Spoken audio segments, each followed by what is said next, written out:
Paz, igreja. Prazer enorme estar aqui mais uma vez, podendo compartilhar de Jesus. Parece que é a primeira vez sempre. Amém. O Senhor tem ministrado no meu coração algo durante esses dias, essas semanas, meses, sobre a gente buscar a aprovação de Deus, mas de uma outra forma. E isso me gerou essa mensagem que o Senhor tem ministrado muito mesmo. E eu queria compartilhar isso com muito amor, que vocês recebessem isso no coração de vocês, como uma semente numa terra fértil, amém? Eu queria que vocês abrissem a Bíblia de vocês em Esther, capítulo 2, versículo 12. Esther, livro de Esther. Eu vou dar um contexto primeiramente, antes da gente ler o versículo, o que estava acontecendo no capítulo 2 aqui em diante. Esther, ela era sobrinha a sobrinha do tio dela, Mardoqueu, e o rei da Pérsia era quem estava dominando Israel no momento. E bom, o rei ele preparou uma grande festa, que ele serviu tanto os mais pobres quanto os mais ricos. E enquanto ele preparava essa festa, ele queria apresentar a mulher dele, a sua esposa, acho que é a Veste. E a mulher dele não quis comparecer, pois estava servindo as mulheres também um outro banquete. E nesse momento, o rei decide que não quer mais ela, por ela não ter ido se apresentar. E ele procura outra esposa, uma outra mulher. E ele procura dentro do reino, entre todas lá, que pegasse as jovens mais bonitas, as virgens, para que elas se preparassem durante um ano. São 6 meses de preparação, se ungindo em óleo de unção, óleo de mirra, que coincidentemente é o mesmo óleo que os judeus usavam nas suas preparações, e mais 6 meses se preparando com cosméticos e perfumes, e entre outras coisas, para que elas estivessem belíssimas para quando se apresentasse diante do rei. E aí, bom, Esther, ela foi uma das mulheres escolhidas para estar nesse processo. E aí agora a gente vai ler o texto e entrar no contexto todo aqui para a gente conseguir entender o que está acontecendo. Todo mundo achou? Esther 2, versículo 12. Fala bem assim: em chegando o momento de cada moça vir se apresentar diante do rei, depois de tratada de acordo com todas as prescrições de boa alimentação, de embelezamento para as mulheres do Ari, cuja duração média era 12 meses, tendo 6 meses de óleo de mirra na preparação e 6 meses com perfumes e cosméticos. Agora a gente vai ler o 17. O 17 fala bem assim: e o rei se apaixonou por Esther e a amou mais do que todas as mulheres do seu harém, e ela conquistou sua aprovação e o seu favor mais do que todas as virgens. Por isso, ele decidiu colocar sobre a cabeça de Esther a coroa real da Pérsia e a constituiu rainha em lugar de Vaste. Amém. Meus irmãos, vamos orar antes da gente prosseguir, para que o Senhor traga entendimento sobre a gente em relação a toda a mensagem. Amém. Que você abaixasse sua cabeça, que você entre em contato agora com o Senhor e entre nesse espírito de oração, amém? Senhor, eu declaro o teu nome sobre esse lugar, sobre a tua igreja. Nós estamos aqui agora diante de você para te servir, para te entregar tudo o que temos e somos. O Senhor é o nosso motivo principal de estarmos aqui, e eu peço que o Senhor derrame sobre a tua igreja o entendimento sobre a tua palavra, Deus. Que o Senhor venha me capacitar com a tua presença mesmo, que o que eu venha falar venha de você. Jesus, eu te dou graças pela tua fidelidade sobre o teu corpo, Jesus. Eu te agradeço pela vida de cada um dos meus irmãos, porque o Senhor nunca tem deixado faltar nada para a gente como igreja. Eu te agradeço e declaro sobre a vida dos meus irmãos que eles sejam terras férteis nesse momento, que eles venham receber essa semente chamada palavra do Senhor no coração deles e que venha germinar, que venha crescer e venha dar muitos frutos. Eu declaro assim, em nome de Jesus, amém.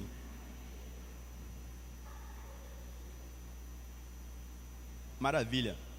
Para a gente conseguir entender melhor essa mensagem, eu vou contar sobre um outro personagem ou um grupo de personagens, que no caso seria o sacerdote, o levita, nos tempos do Antigo Testamento. Eu vou dar um resumo, vocês não precisam abrir, que se a gente for ler sobre todo o contexto do sacerdote, vai ficar aqui um culto inteiro e não vai dar ainda. Bom, eu queria trazer muito o fato de como funciona a preparação do sacerdote, como ele se prepara para estar diante da presença de Deus, como ele se prepara para poder fazer o sacrifício, certo? Ele tinha todo um ritual lá, tinha toda uma preparação muito intensa. E bom, eu fiz um breve resumo, vou ler para vocês, e é isso aí. O sacerdote levita saía de casa uma vez por ano, sem saber se iria voltar, saía com um olhar tenso e temeroso, com medo, conferindo as suas vestes, se estavam bem passadas, imaginando se estava tudo certo com a sua preparação sacerdotal. Eles se preocupavam tanto, a ponto que não dormia uma noite antes, para que não possam se contaminar em sonhos. Ele pegava o sangue da oferta quando chegava no local da oferta, pegava o sangue da oferta, passava na ponta dos dedos, passava na ponta das orelhas, conferia se a corda do tornozelo estava bem amarrada, dava uma última olhada nas coisas terrenas, pegava um incensário cheio de brasa, com fumaça, entrava no Santo dos Santos e enchia todo o local de fumaça, e ali ele entrava na presença de Deus, temendo e com muito medo de morrer. Amém? Vocês vão encontrar falando mais sobre isso em Êxodo 28, Êxodo 39, 40, e em Levíticos também, ao decorrer de Levíticos inteiro. Mas bom, onde eu quero chegar com tudo isso? Que esse grupo de personagem e Esther, o Senhor ele me fez uma pergunta assim, e deixa eu tentar encaixar num contexto para que todos vocês entendam. A gente como grupo, como igreja, os adolescentes, a gente tem vivido algo muito bacana no Senhor assim. A gente tem compreendido um pouquinho mais da palavra, Deus tem trago um pouquinho mais de maturidade sobre as escrituras. E querendo ou não, isso de conhecer mais da palavra, de compartilhar mais, de trazer mais Jesus, traz sobre nós o encargo de compartilhar isso. Mas nós devemos compartilhar isso de forma correta, compartilharmos a palavra de maneira certa, com o coração no lugar correto. Qual é a maneira com que a gente deve entregar a mensagem? Foi essa a pergunta que o Senhor colocou no meu coração. E eu queria fazer uma pergunta para vocês. Quem aqui já esteve numa roda de célula, uma roda de amigos, ou em qualquer comunhão qualquer, e em algum momento você começou a falar da palavra de Deus, e você ali começou a trazer um raciocínio, um entendimento daquilo que o Senhor estava trazendo sobre a sua vida, em que os irmãos ficaram, caramba mano, isso é muito verdade, isso é muito show isso que tu está falando, isso realmente vem de Deus. E bom, não foi só eu, espero que com vocês já tenha acontecido isso, mas aconteceu comigo várias vezes disso acontecer, desses momentos de comunhão, e isso estava trazendo em meu coração, meus irmãos, um certo nível de soberba, porque quando a gente ia falar de Jesus, ia falar da palavra, ou sei lá, de algum livro que a gente leu, de alguma ministração que a gente ouviu na semana, meu devocional foi isso aqui, cara, foi top demais. E a gente tem um grupo de colegas e a gente compartilha todo dia alguma coisa que o Senhor tem ministrado no nosso coração, seja o mais simples que for ou o mais complexo que seja de teologia. E bom, eu comecei a compartilhar não somente no grupo, mas entre todos, e aquilo estava me gerando uma soberba muito grande, um orgulho. Às vezes eu me achava melhor por estar falando algo mais interessante ou algo mais atual sobre a Bíblia, ou às vezes eu me achava que eu era um pouquinho melhor do que tal, porque a minha teologia carismática, avivada, sistemática era a mais atual do momento. E meus irmãos, não é assim. E bom, agora a gente vai voltar lá em Esther, e eu quero fazer uma comparação entre isso que estava acontecendo na minha vida com o que estava acontecendo com Esther naquele momento. Esther, ela passou por esse processo de 1 ano, se ungindo, se perfumando, tendo uma boa alimentação, conduta, investimento, tudo que você pensar ela tinha, tudo ao seu dispor. para somente uma noite, para estar bem apresentada diante do rei. Vocês têm ideia do que é isso? É um ano da sua vida gastando, se ungindo com óleo todos os dias, se perfumando, se vestindo, se alimentando da melhor forma, se guardando a sua pureza, para encontrar com o rei da Pérsia no final desse ano. E bom, o Senhor ele me constrangeu de forma muito forte mesmo com essa história, porque para a gente ser aprovado para o rei, assim como Esther foi no versículo 17, a nossa preparação, ela deve ser somente para o rei. Esther, enquanto ela estava se preparando, ela não ficava presa no castelo somente, ela saía por aí. E quando ela saía por aí, saiu um perfume dela, ela estava ungida, se perfumando há um ano, cara, não tinha como, possibilidade. Esther não está cheirosa. Aonde ela ia, ela estava perfumada, ela estava com o melhor cheiro possível, ela estava com o melhor aroma. Os homens devem que olhar para caramba, que mulher. Mas a pergunta, qual era a motivação de Esther fazendo aquilo? Qual era o desejo que estava no coração de Esther, se perfumando? E essa é a pergunta que Deus me deixou assim, arrebentado. Cara, qual é a sua intenção estudando teologia, conhecendo mais da palavra? Qual é a sua intenção em saber mais de Deus, em buscar mais de mim? É somente para que um orgulho seja alimentado dentro de você, ou para que você seja aprovado por mim, para que você seja alguém segundo o meu coração? E bom, eu queria ler um versículo de Gálatas, se vocês puderem abrir, está em Gálatas 1, verso 10 ao 12.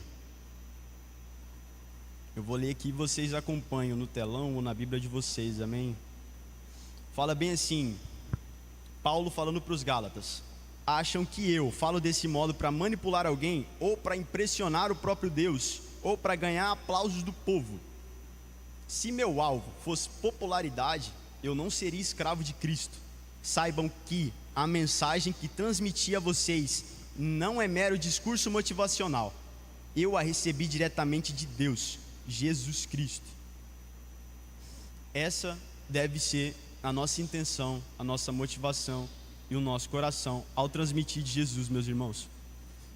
E o transmitir de Jesus, eu falo, dentro da sua casa, quando tu abrir a boca para falar de Bíblia para os seus familiares, você não deve pensar que você é um super crente ou um crente melhor, porque você agora é uma nova criatura, eu vivo agora para Cristo, Cristo vive em mim, eu agora, cara, eu sou salvo e você não é.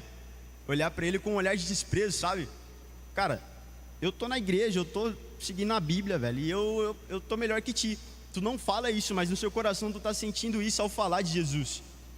Isso é algo totalmente errôneo, totalmente errado. Ou olharmos para outras igrejas e falarmos: cara, que esse cara tá muito errado, eles estão viajando muito na maionese fazendo aquilo.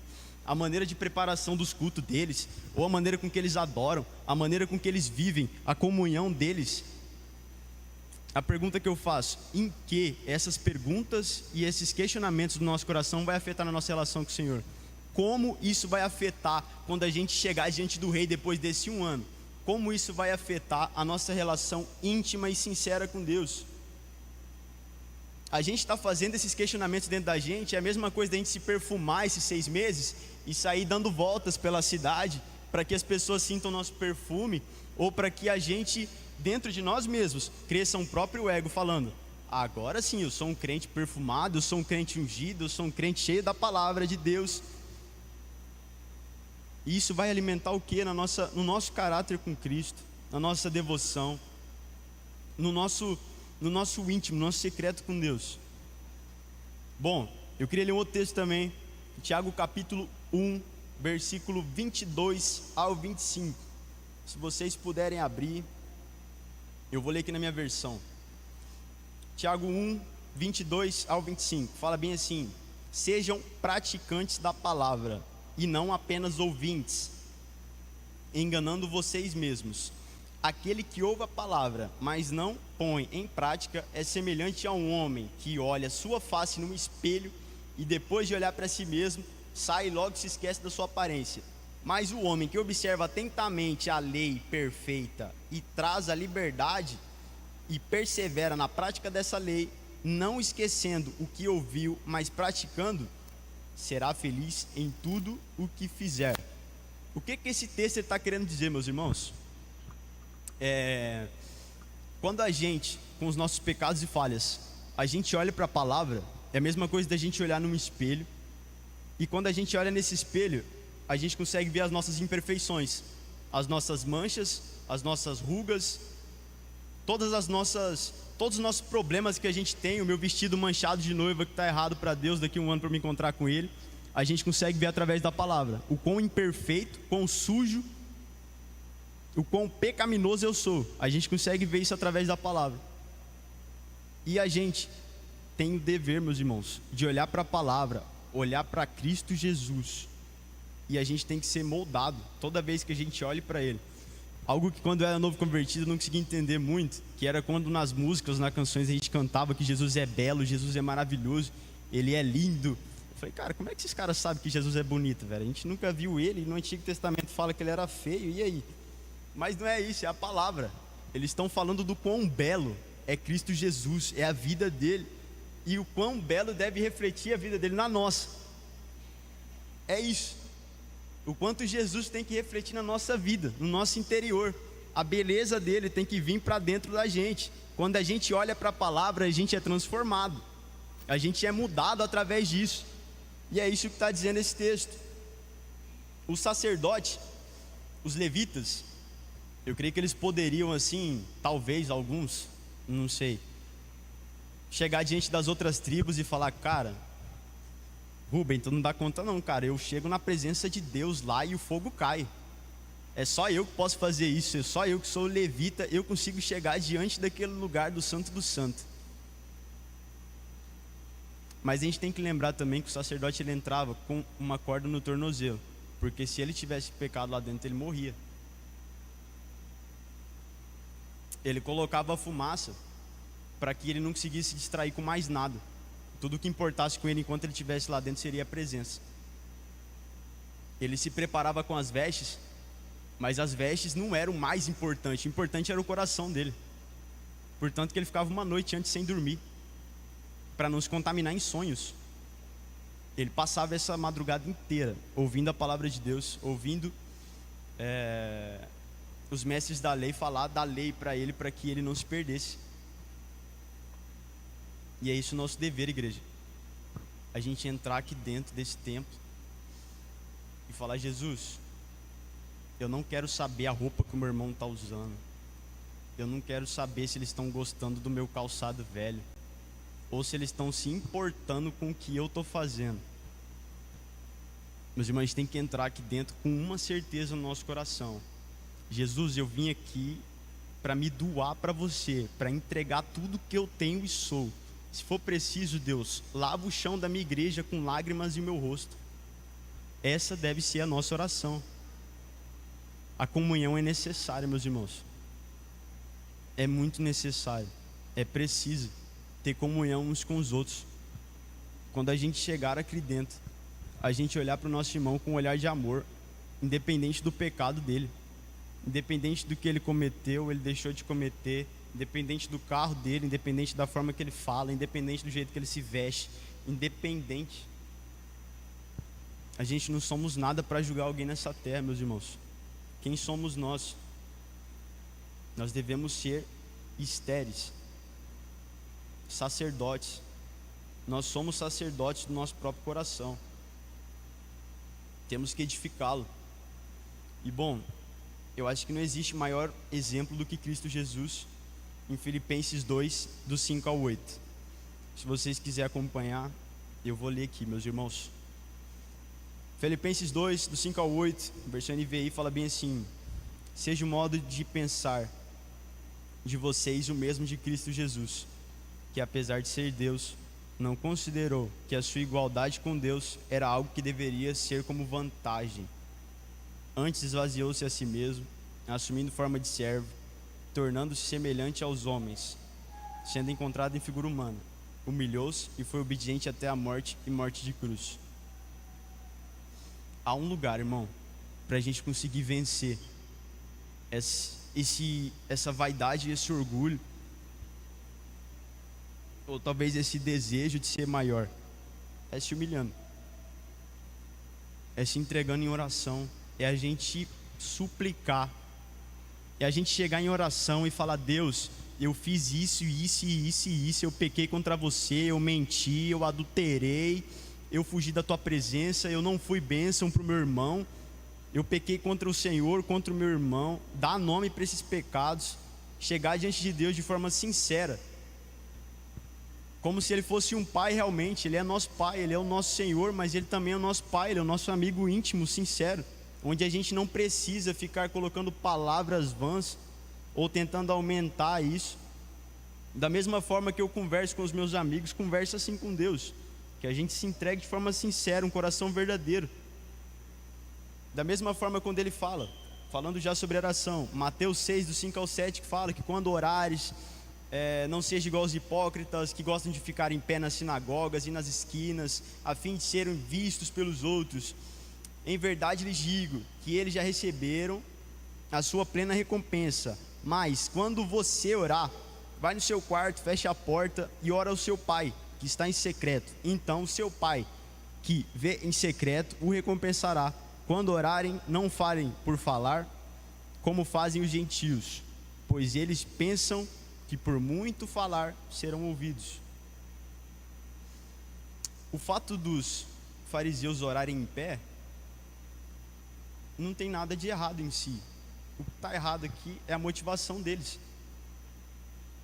Era a motivação. Qual era a motivação deles ao orarem em pé? Ao estarem nas esquinas, em todos os lugares orando, falando alto, para que todo mundo conseguisse ouvir? Era para que somente as pessoas pudessem ver que eles são cristãos, que eles são o povo de Deus, no caso. Para que eles conseguissem ver, que a população passasse pelas ruas e falasse: cara, esse cara aqui, ele deve estar com a vida tudo certo com Deus. Ele tem um alojamento do lado de Adão, de Moisés, lá em cima no céu. Está com o galardão dele feito. Mas não é isso. Isso não impede a gente de orar em pé. Isso não impede a gente de orar falando alto. Muito pelo contrário. A gente deve zelar pela nossa motivação. Zelar com o porquê a gente está fazendo aquilo. Qual é a nossa motivação do nosso coração? Nosso motivo principal da gente estar fazendo o que a gente faz. E bom, esse lugar existe, irmãos. Esse lugar existe. Esse lugar da humilhação, esse lugar de prostrar-nos, de adorar Jesus de verdade, de falar com sinceridade, de chegar diante dele com o coração limpo, soltar tudo que a gente tem para ele. Existe esse lugar de nos humilharmos diante de Deus, para que ele viva em nós. Existe isso. E eu queria orar com todos vocês hoje em relação a isso, igreja. Se vocês pudessem ficar de pé, não sei, ou abaixar sua cabeça, ficar sentado, você quiser ajoelhar.